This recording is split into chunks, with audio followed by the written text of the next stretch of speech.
Então, boa tarde a todos. A gente está no segundo dia do EPPM. Agradecer a presença de todos. A gente vai continuar com as sessões paralelas. O primeiro, a gente agradece bastante a todo mundo que se inscreveu, em especial o pessoal que também submeteu o trabalho para apresentar aqui para a gente. E o primeiro trabalho da tarde vai ser do Ulisses. O Ulisses, ele gravou um vídeo para a gente sobre extensões do grupo de diffeomorfismos conformes. A gente vai apresentar o vídeo dele, ele está aqui presente, e no final ele responde as perguntas.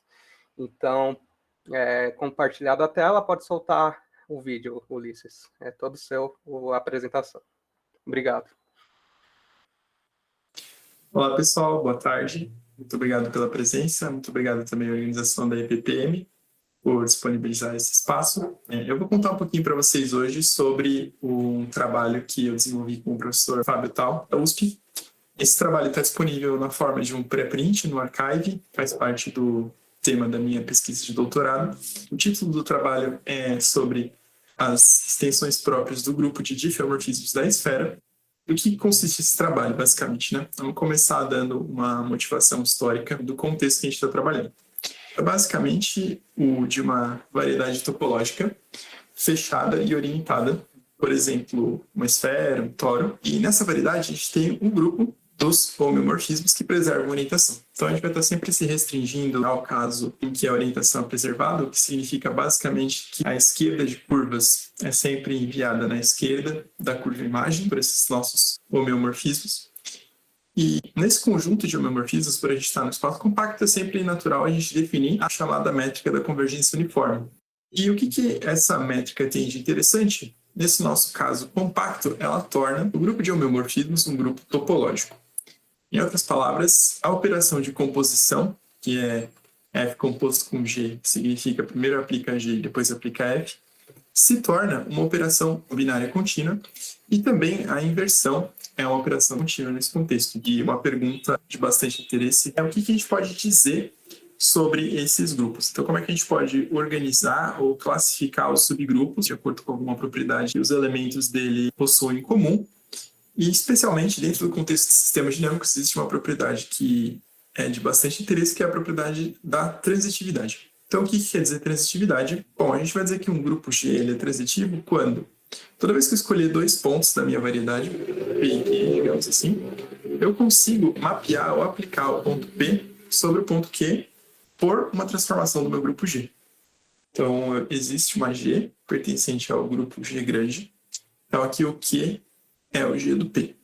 Bom, nossa história um pouco mais específica começa em 2001 com um survey publicado pelo Etienne Gis, no qual ele fala um pouco sobre a história dos homeomorfismos que agem no círculo unitário. S1 é o conjunto lá dos números complexos de valor absoluto 1.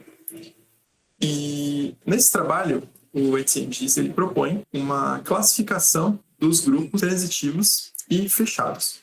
Fechado, nesse caso, é com respeito à topologia da convergência uniforme, e transitivos nesse sentido que eu acabei de mencionar. Ele propôs esse esquema de classificação e o resultado correspondente veio em 2006 com um trabalho de Gibbing e Markovich, no qual eles confirmam o resultado conjecturado pelo Etienne Gis com um pouquinho mais de estrutura, que é basicamente a noção de isotopia. Só para recordar quem talvez não esteja familiarizado com a terminologia, uma isotopia ela é uma curva contínua, mas é uma curva no espaço das transformações. Então, ela é uma curva de transformações. Para cada instante de tempo que parametriza essa curva, eu tenho um homeomorfismo agindo lá no meu espaço base, no caso, no meu círculo unitário. E o resultado que eles obtiveram é o seguinte: qualquer um desses subgrupos de homeomorfismos do círculo que seja fechado, transitivo e contenha uma componente conexa por isotopias não trivial, ele tem que ser conjugado ali dentro dos homeomorfismos a um dos seguintes. Ou o grupo das rotações, essas rotações são estudadas à exaustão em qualquer curso de sistemas dinâmicos, ou esse grupo ele é conjugado a um dos seguintes: o grupo das transformações de Möbius, ou o grupo total, com possivelmente esse subscrito K, relacionado a coberturas cíclicas do círculo por ele mesmo. Basicamente, eles são versões desses grupos que comutam com uma certa simetria do círculo, que está relacionada às potências carésicas. Bom, nessa lista aí dada pelo Giblin e Markovitch, a gente vê que tem, além desse subscrito K, tem um elemento novo que são essas transformações de Möbius do círculo unitário. Não vou explicar nesse instante o que elas são, porque um análogo deles vai desempenhar um papel bem central em instantes, e daí provavelmente vai ficar claro quem que é o Möbius do S1 quando eu falar quem é o Möbius do S2, que é o nosso foco nesse trabalho. Então, em 2014, Fábio Tal e Ferry Quackel trabalharam em desenvolver uma versão desse tipo de resultado para esfera. Então, para a esfera unitária S2, aquela esfera redonda que vive na R3, né? Nesse contexto da esfera, um conjunto ou um grupo de transformações que desempenha um papel muito central é, novamente, né, o grupo das rotações. Então, no que consiste esse grupo das rotações? Ele está identificado com um grupo de matrizes, um grupo de Lie, para quem estiver familiarizado com a terminologia, que é o SO3. Basicamente, as matrizes ortogonais que preservam a orientação. Então, a gente está jogando fora reflexões, está olhando para matrizes 3x3 com determinante 1, mas a nossa maneira de olhar para esse grupo é muito mais geométrica. Essas matrizes do SO3, para cada uma delas está associado um eixo de rotação e um ângulo de rotação em torno desse eixo. Então, uma descrição algébrica de um grupo com uma ação geométrica bastante clara, que é escolhe um eixo e giram de um certo ângulo em torno desse eixo. Acontece que esse grupo das rotações da esfera ele tem um papel, em um certo sentido, nuclear, dentro do conjunto dos homeomorfismos da esfera, no seguinte sentido. Quando a gente leva em consideração aquela topologia da convergência uniforme, a gente vê que os grupos transitivos e compactos são conjugados a subgrupos das rotações. Então, as rotações são já em si um grupo que é transitivo, se a gente quer levar um ponto P num ponto Q, corta a esfera com um plano passando pela origem, por P e por Q, escolhe um eixo perpendicular e roda do ângulo que for necessário ali para transportar o P para o Q. Então, as rotações são transitivas e também são compactas. Então, as rotações têm esse papel central no contexto transitivo. Isso é um resultado que é conhecido mais ou menos desde a década de 40, em uma versão ou outra. A primeira versão dele surgiu com Kerik e Arto. Tem demonstrações mais recentes, tem uma na L'Enseignement Mathématique do Boris Kolev, tem no pré-print do Quackel e do Tal também tem uma demonstração desse fato. Bom, em resumo, as rotações elas desempenham esse papel central dentro do grupo de homeomorfismos. E nesse pré-print de 2014, o Quackel e o Tal se dedicaram a se perguntar quais são as relações hierárquicas e as inclusões que existem entre os grupos de diffeomorfismos que estendem as rotações ali dentro do conjunto dos homeomorfismos da esfera. Talvez tenham percebido que teve uma leve mudança de terminologia. A gente está nesse instante pensando em grupos de diffeomorfismos dentro do conjunto dos homeomorfismos, então a gente está pensando no fecho C0 de conjunto de regularidade C1. Então, nesse pré-print, eles obtiveram uma série de resultados bastante interessantes, dizendo respeito a vários grupos canônicos de diffeomorfismos que agem na esfera, mas eles deixaram uma pergunta em especial que é de nosso interesse e que foi a pergunta que norteou o desenvolvimento desse trabalho, que é a seguinte: se o grupo das transformações de Möbius da esfera é maximal no grupo dos homeomorfismos. Então, a gente acabou de introduzir duas terminologias, seria bom a gente explicar o que elas significam. Então, maximal significa basicamente que não existem subgrupos fechados intermediários. Então, no momento que você passa o fecho C0 no grupo de Möbius, você obtém o grupo inteiro. E quem é tal do grupo de Möbius? Para especificar uma transformação desse grupo, a gente precisa de uma matriz complexa do PSL2C, ou seja, uma matriz 2x2 de coeficientes complexos com determinante mais ou menos 1. E a gente precisa da projeção estereográfica, que identifica a esfera como plano pela inclusão de um ponto no infinito. Quando a gente junta esses dois ingredientes, a transformação linear fracionária ou transformação de Möbius AZ mais C sobre CZ mais D induz na esfera uma transformação, um homeomorfismo, e o conjunto de todos esses homeomorfismos é o que a gente chama de grupo de Möbius na esfera. O que esse grupo de Möbius tem de interessante? Bom, mais de uma coisa. A primeira delas, e isso é um fato extremamente clássico, é que esse grupo consiste do grupo dos diffeomorfismos conformes da esfera, ou seja, os diffeomorfismos que preservam ângulos entre curvas. Porém, a segunda característica bastante especial do grupo de Möbius é que ele apresenta um tipo muito particular de transitividade. Então, para dar esse contexto, a gente vai introduzir uma noção nova, que é a noção de K-transitividade. Então, a gente já tinha a noção de transitividade, simplesmente, que era a possibilidade de levar um ponto P num ponto Q. K-transitividade significa que agora a gente vai pegar uma lista de K pontos, P1 até PK, e encontrar no nosso grupo G uma transformação que leva essa lista P1 até PK numa lista Q1 até QK, com o PI sendo levado no QI, respectivo.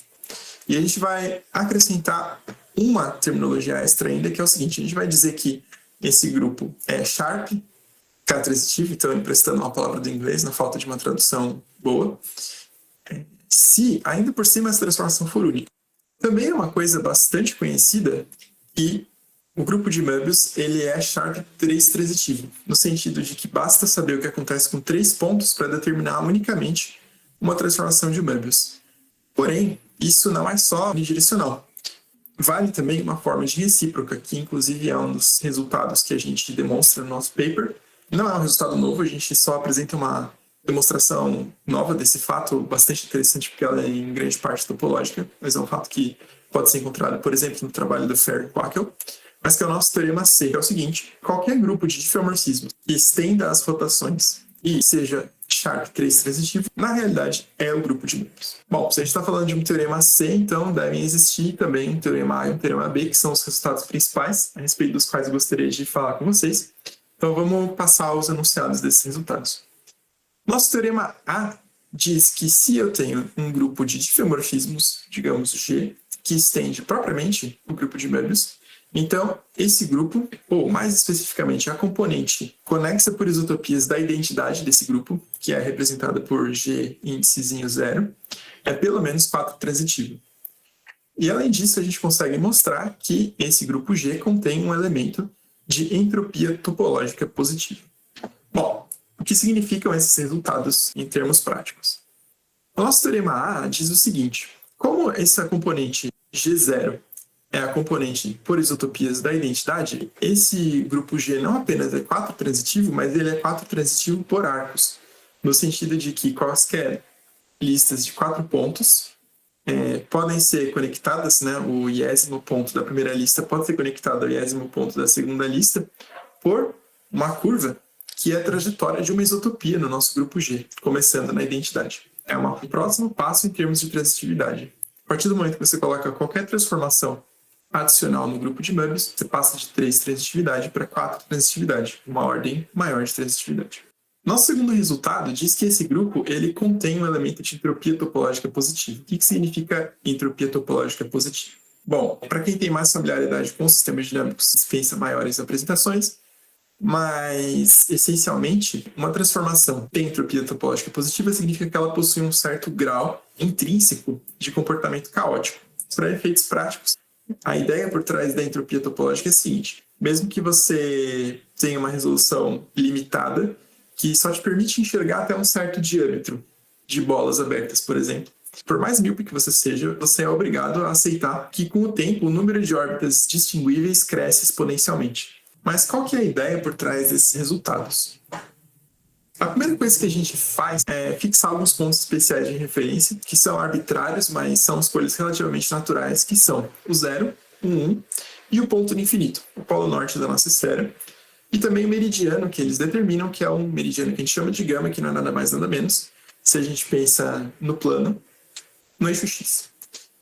E para esses pontos especiais, a gente define uma família de estabilizadores. Então, dado um grupo G, a gente vai definir o G1 como estabilizador do infinito, o G2 como estabilizador do zero do infinito e o G3 como estabilizador do zero, do 1 do infinito. Ou seja, as transformações que fixam esses 3 pontos.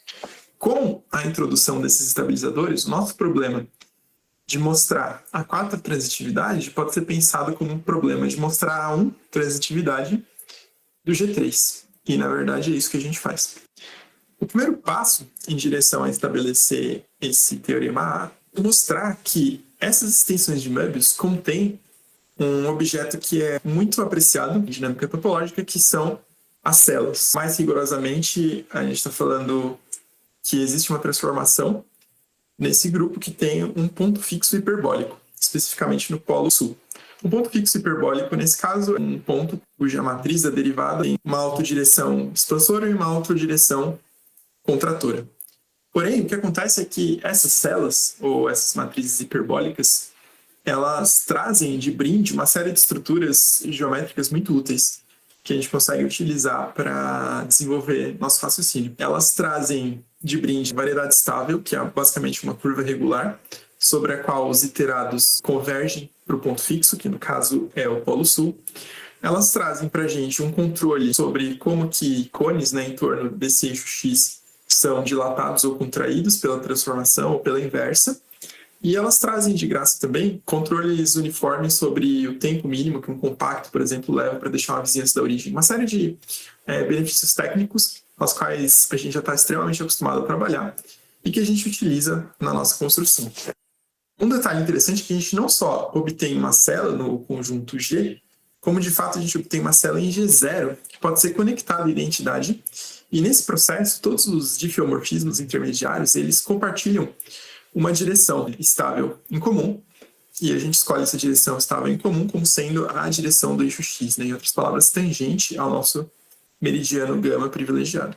A partir do momento que a gente obtém essa isotopia com uma célula, a gente passa uma etapa mais técnica da construção, que consiste em utilizar as transformações que são o protótipo das transformações de Möbius que fixam os polos, que são as transformações loxodrômicas, que consistem simplesmente de uma composição de uma rotação com uma homotetia. E utilizando essas transformações, a gente consegue construir, para cada ponto que esteja fora de gama, uma isotopia parametrizada em R, que tem a seguinte característica. A trajetória desse ponto dado, então cada ponto tem a sua isotopia, mas a trajetória desse ponto dado, ela se dirige e se acumula no infinito, quando o tempo tende a infinito, e ela vem do Polo Sul no passado. Então, ela forma o que a gente chama de um contínuo, né, um compacto conexo, que se acumula lá no Polo Sul, no zero, para tempos arbitrariamente negativos, e no Polo Norte para tempos arbitrariamente positivos. O segundo passo é fazer um cálculo mais ou menos de rotina, que tem a ver com o fato de que células mandam círculos em elipses para que, além dessas isotopias que controlam o comportamento de pontos que não se encontram sobre o meridiano, existe pelo menos um ponto, você garante que tem pelo menos um ponto, e uma isotopia para esse ponto. Todas as isotopias acabam dependendo dos pontos que atravessam o meridiano. O cara que começa na esquerda e termina na direita. Por fim, a chave do nosso argumento está na introdução da noção de acessibilidade. Então a gente declara que um ponto W é acessível a partir de um ponto Z dentro de um grupo, por exemplo, do nosso G3, que é o nosso grupo de interesse. Se existe uma isotopia que começa na identidade, cuja trajetória do Z termina no W. Acontece que essa relação de acessibilidade é uma relação de equivalência que tem um critério simples de verificação, que é o seguinte. Se duas órbitas por isotopias distintas se cruzam, então, por exemplo, se a órbita por alguma isotopia do Z cruza com a órbita por alguma isotopia do W, então isso significa que um é acessível a partir do outro.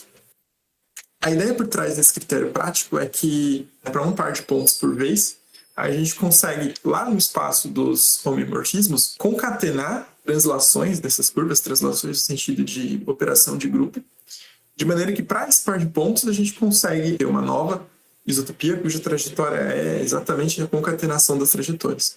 Então, a questão é, a gente pode tratar um ponto por vez usando essa técnica, que a gente só tem um parâmetro, basicamente. Então, é por isso que a gente, por enquanto, parou ali na 4 transitividade. Então, com essa prerrogativa de traduzir um problema de acessibilidade em um problema de intersecção entre curvas, a gente consegue também transformar a nossa pergunta em uma questão, mais ou menos standard de topologia, a respeito da intersecção de curvas que atravessam a fronteira de determinadas componentes conexas dos complementares dessas curvas.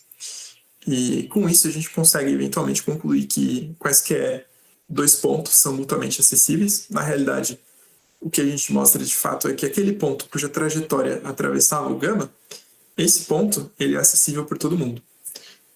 E a partir daí a gente consegue concluir a nossa 4 transitividade. Bom, isso estabelece o teorema A. E qual que é a ideia por trás do nosso teorema B?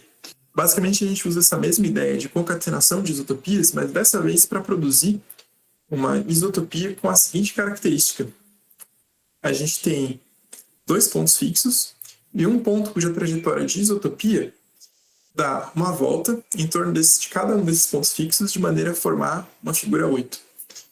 E além disso, a gente tem o infinito fixo fora dessa figura 8. Daí a gente apela para resultados bem fortes do que se chama de teoria de classificação de Thurston, que basicamente dá uma teoria de classificação dos homeomorfismos de uma superfície compacta, em termos da distribuição espacial dos pontos fixos com relação a certas curvas. E quando a gente junta esses argumentos de Thurston com a presença da nossa figura 8, a gente, por exclusão, acaba mostrando que essa transformação, que possui essa trajetória em formato de figura 8, ela tem que ser isotópica a uma transformação pseudo-Anosov. Essas transformações também vêm com uma série de propriedades de graça, uma delas é a entropia topológica positiva. Acho que por hoje já falei bastante coisa. E, mais uma vez, então, eu agradeço a atenção de todos e uma boa tarde. Bom, muito obrigado pela apresentação, Ulisses. Enquanto alguém pensando em alguma pergunta, eu queria que você comentasse um pouco sobre o make-off do vídeo, a edição, porque ficou muito show de bola. Que tipo de programa que você usa, como é que você fez para editar e tal. Deixa eu reativar aqui o microfone e a câmera. Aí, foi. Obrigado pelos elogios. Eu não percebi que quando terminasse o vídeo, as recomendações do YouTube para mim iam aparecer. Espero que não tenha ficado nada muito constrangedor registrado para a posteridade. Mas, então, eu gravei usando o OBS. Basicamente, primeiro eu gravei eu mesmo falando, usando a webcam do computador mesmo, pelo OBS. E daí depois eu usei o OBS também para capturar as coisas que eu escrevi na lousa e eu colei uma em cima da outra e eu acelerei a lousa para casar com o que eu estava falando, usando o programa de edição de vídeo. Entendi, bacana. O Premiere, mas eu acho que qualquer programa, assim, né, tô obviamente craqueado, né, mas... Não, entendi, tranquilo. Alguém tem alguma pergunta para o Ulisses? Pode abrir o microfone, a câmera. Eu fiquei com uma dúvida bem simples lá no começo sobre o grupo de diffeomorfismos conformes, né? Se é fácil definir uma estrutura suave nele, se ele geralmente é bem pequeno, se você tem problemas de compacidade ou não, ou ele é bem tranquilo topologicamente de se trabalhar. Então, eu não tenho muita experiência com esse tipo de grupo numa superfície riemanniana em geral, assim, que eu sei que o pessoal estuda diffeomorfismos conformes entre duas variedades riemannianas quaisquer, mas pelo menos no caso, por exemplo, da esfera, ele não é compacto e, inclusive, pelo menos assim, no caso da esfera, no universo transitivo ele não é compacto e de fato vale a mesma coisa, né? Que se algum subgrupo lá dentro é compacto, ele é um subgrupo das rotações. Mas, para ser bem sincero, numa superfície geral, eu não sei se Porque eu sei que existe resultado para quem estuda grupos de diffeomorfismos no contexto de geometria diferencial. Eu sei que tem aqueles resultados que o próprio grupo dos diffeomorfismos admite uma estrutura de variedade, né? Eu acho que é usando o negócio de jatos, etc. E daí eu não sei, dentro dessa variedade, se os conformes formam algum tipo de subvariedade. Para ser bem sincero, eu não sei. Entendi. Mas, bom, pelo menos uma coisa que quase com certeza ele deve ser, talvez... provavelmente ele é fechado, né, na topologia C1. Mas tirando isso, eu não sei muito sobre ele no contexto de GD geral, assim. Meu background é mais de sistemas dinâmicos mesmo, então eu estudei Entendi. meio que on-demand para esse trabalho, o assunto. Tá, bacana. O Pedro levantou a mão, pode abrir o microfone, fica à vontade. Oi, Elis, tá ouvindo? Tô sim. Primeiro, parabéns pela apresentação, ficou muito legal o formato. E eu vi que você mencionou a entropia topológica uma hora ali, e até porque eu vou falar sobre isso na minha apresentação, eu queria saber se você sabe de algum resultado relacionado com entropia métrica, ou algum tipo de medida que é usada na esfera. Tem algum tipo de resultado desse tipo? Sim. Na esfera a gente tem Quer dizer, sempre tem aquela coisa que a entropia... Tem sempre a relação, né, entre a entropia topológica e a entropia métrica, que é dada pelo princípio variacional, né? Então, quando você escolhe a transformação, você sabe que se ela tem entropia topológica, Se não me engano, a entropia topológica ela é o sup, né, das entropias métricas para todas as medidas invariantes. Só que, além disso, tem um resultado que é bastante interessante, que em qualquer superfície... Então, assim, só que daí, normalmente, essas medidas invariantes, elas podem ser, por exemplo, medidas suportadas em órbitas periódicas, esse tipo de coisa que não são medidas particularmente canônicas. O que seria a medida canônica na esfera seria a medida que a gente chama de Lebesgue normalizada, que é que você pega aquelas formas de φ e dθ, né? Aquela, sei lá, do cálculo 3 mesmo, que é o R2 seno φ de φ e dθ. Mas para essa forma, para essa medida de Lebesgue, o grupo das transformações que preservam essa medida, ele é maximal também. Então, isso é um resultado do Leroux de 2014. Em qualquer superfície, qualquer variedade, na verdade, de dimensão maior ou igual do que 2, triangulável. Então, já é quase tudo que você conseguir imaginar de razoável. Então, os caras que preservam especificamente Lebesgue, eles vão ser maximais, tem esse resultado. E, por exemplo, né, então um cara alguém que tem uma medida invariante, o que eu consigo dizer com isso? Como daí é um resultado que é geral de superfícies, que medidas que concedem medida positiva para abertos, elas vão ser conjugadas, na verdade, ao Lebesgue. Conjugadas, tipo, tem um homeomorfismo isotópico à identidade para o qual essa medida é pullback do Lebesgue. Então, eu posso já supor que qualquer medida que os unitários tenham medida zero e os abertos tenham medida positiva, ela é a Lebesgue. Então, como por um lado eu sei que os caras que preservam o Lebesgue, por exemplo, intersectados com o Möbius, dá exatamente as rotações, eu sei que nesse meu grupo, essa entropia topológica ela vai ser sup de medidas suportadas em órbitas. Porque se fosse uma medida razoável dessas que atribuem probabilidade positiva para um aberto, ou que tem unitários com medida positiva, ela já teria que estar nas rotações, não poderia estar numa extensão, porque os caras que preservam o Lebesgue intersectados com o Möbius, eles se reduzem às rotações. Isso tudo no contexto transitivo, porque justamente, né, como o contexto é o transitivo, você consegue transportar, você não pode ter um aberto, um unitário de medida positiva, por exemplo, porque senão você conseguiria, usando a invariância, cobrir a esfera com conjuntos de medida positiva que daria uma medida infinita. Então, eu sei que nesse caso transitivo, por exemplo, se alguma coisa preserva Lebesgue, ela não pode, por exemplo, ser conforme, sem ser uma rotação, quero dizer. E essa entropia desses caras que eu encontrei nesse trabalho, eu sei por causa disso que com certeza elas vão ser dessa forma de sups sobre medidas suportadas em órbitas, basicamente. Mas eu não sei quando você joga fora a transitividade numa superfície qualquer, se você pode dizer alguma coisa de especial. Entendi. Legal, obrigado. Valeu. Bom, então, obrigado, Ulisses. Vamos abrir o microfone, uma salva de palmas, muito boa a apresentação. E obrigado mesmo, aí, muito show de bola. Gostei bastante.